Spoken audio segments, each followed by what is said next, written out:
Kaderimi yazan kalem kırılsın yar kırk yerinde.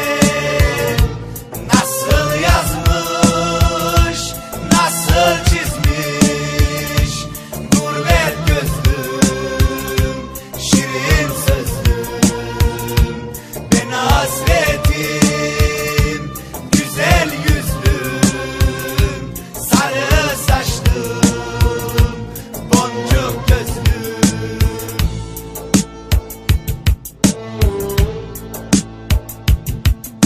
Şimdi şöyle başlasaydım: merhaba güzel kadın, gurbet elde solan gülüm, sen canım ve cananım. Satırlarım çok sitemli, ağladın mı sen canım? Tek bir damla gözyaşınla Gaziantep boyansın. Her gün aynı sözlerimde eminim ki bunaldın. Sen bir solan çiçektin de gözyaşımla yaşattım. Sen yaşarsın ümidiyle her gecemde ağladım. Ölmek istedim, bugün de olmuyor ki yanıldım. Belki bir gün kök salam da ben de senin toprağın. Sen yeter ki mutlu ol da gözlerin yaşarmasın. Gurbetin esaretinde prangalar takılsın. Kader farklı yazılmışsa sen de elin olursan. Duyurmadan Allah'ım orada canım alınsın. Bugünlük de ölmedim, belki yarın çok yakın.